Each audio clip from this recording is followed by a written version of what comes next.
Well, hey folks, thanks for joining us here at skullhooker.com. Today I'm going to show you how to do a skull mount right on your own trophy that you've harvested right in your backyard.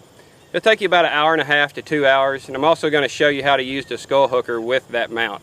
To me, the skull hooker is just super versatile, very economical, and a great answer or another option that you can use other than a shoulder mount. We all know as hunters that shoulder mounts have got really expensive. It's easy to pay $400 to $500 for one. So this skull hooker is just super economical and just a great way to display your head on the wall. So without further ado, let's get started, and I hope you enjoy it.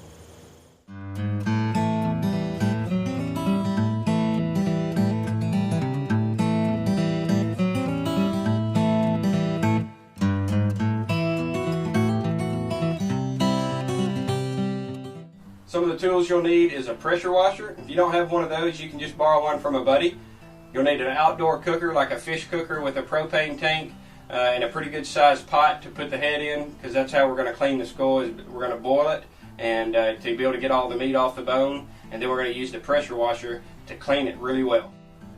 So the first thing I really like to do to get started is I'll fill the pot up with water, get the fire going, and let that start trying to bring that water to a boil, because it's going to take a good 20 minutes to bring all that water to a boil. And while it's doing that, I start work on the head, skinning it out and cutting any excess meat off the skull before we are ready to boil it.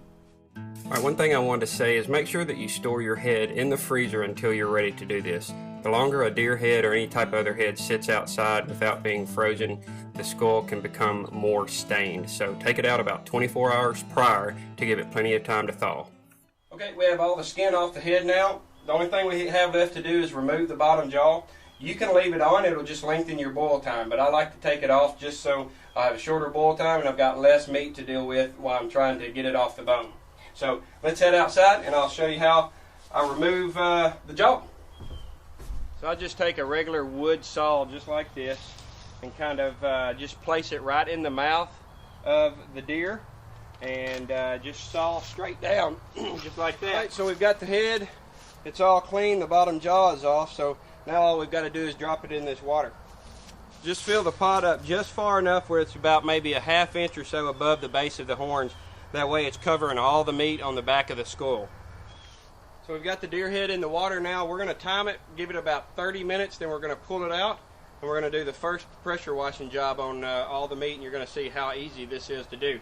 Now, what I didn't tell you earlier was that when I poured the water into the pot, I put a little scoop of OxyClean in the water, and what that does is just helps clean the bone, and it helps pull all the grease and oil out of the bone that was deposited there by the fatty tissues of the skin and meat and all that of the deer.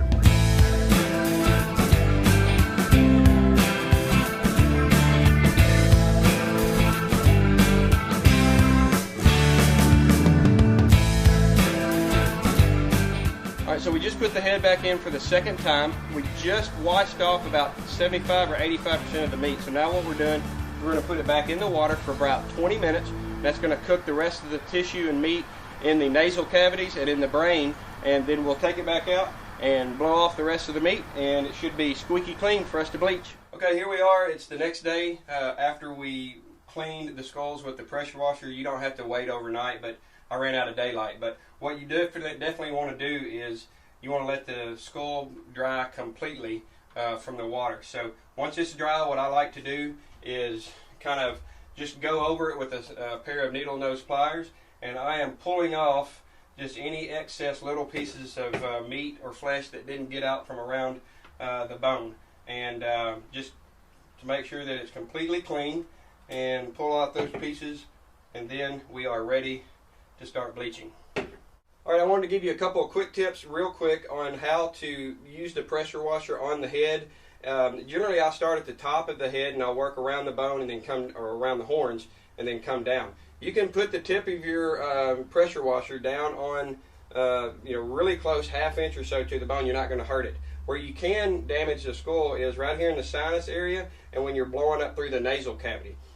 Just back away a little bit farther while you're blowing it, because you can, like I said, you can blow those bones out. But that's why I don't boil very long, because it makes the bone very brittle the longer you boil. So I typically, like I said, do it for about 30 minutes the first time, blow most of the meat off, and then put it in there for another 20 minutes to go ahead and cook the rest of the meat that was down in the middle of everything that you didn't get out the first time. So to clean the nasal cavity, you can stick the wine right here in the nose and blow all the meat out, and it's going to come out the back of this, and then the back of the natural opening of the skull. So it's going to blow all the nasal meat and the brain matter out the back of this hole right here. So the things you'll need to do the whitening of the skull is a bottle of 40 volume peroxide. You can pick this up off the internet for about $5 a bottle, and then whatever shipping is, $5 or $7 for that. Need a baster with a little bulb on the end, some sort of plastic cup that you can pour this liquid into, and then a Tupperware or some sort of plastic container that you can set the skull down in so the excess liquid can run off of it. And then you need some rubber latex gloves, because you do not want to get this 40 volume peroxide onto your skin. It'll burn it.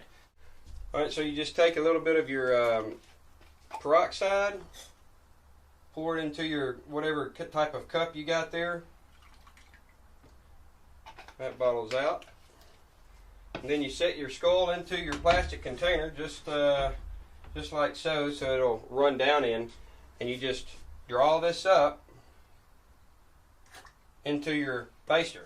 Now, what you want to do is you want to definitely make sure that you do not get this liquid onto the antler, because it will turn that white as well. So that's why I love using this little baster, because you can get really precise about where you're putting this stuff. And this allows the liquid to drain all down into the little crevices of the bone. And the good thing is, whatever drains off into the plastic container, you just use your baster to suck back up, and you don't have to reuse a bunch of the liquid at all. You just keep using the same liquid over and over, and you can do 3 or 4 applications if the bone is really stained. You only really need to do maybe 2 applications, because this bone is going to absorb the liquid, and it'll need to sit, overnight, at least a good 12 hours to let it really start doing the whitening. Another thing I like to do is, after the first application or 2, I'll take it out and sit it in the sun, and the sun activates this chemical and even makes it work that much better. Alright folks, so we've got the skull bleached out the way that we want to. Now it's just time to hang it on the wall. And the skull hooker that we're going to use today is the little hooker, and we're using it in color brown. They have also black as well, so it's just whatever your preference is. But the little hooker is best for species that are the size of like this whitetail, pronghorn, mule deer, blacktail, and a huge number of African game species as well. It can also be used on things such as a bobcat, mountain lion. So if you're going to use or if you're going to be hanging an elk skull or a caribou skull, something that size, then you'll definitely want to get the big hooker. They make one a bigger size that's specifically designed for those bigger heads. So, alright, today it's the robust brown and the little hooker that we're going to be using.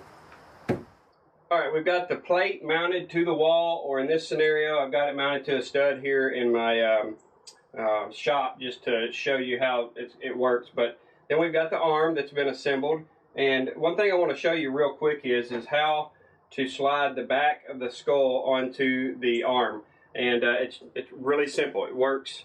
You just slide the resting arm right into the back main natural opening of the skull, and then it rests right there on the bone, just like that. Very easy, and you can take it off, on and off, really simple, and that's it. So just take it out. I'll move it here just a little bit closer for you, and you just slide it in there just like that, and that's how it holds the skull onto the arm. So now we'll just take the arm, slide it into the holes on the wall plate, and then just slide the skull right on there just like that, and then you've got it you can straighten it up once you get it on there. And then one of the really cool things I like about this is that you can change the angle in which the skull sits on your wall. So if you want to face it towards a door or a TV or window, you can change it really easy. You can also change the angle in which the skull sits on there by adjusting the screws back here as well. Pretty simple. So just a great tool and a great way to show off your trophies to all your friends. Well, that wraps it up for us today. We hope you've learned something. And remember, the next time you have a skull mount to do, give the skull hooker a try. You'll be glad you did.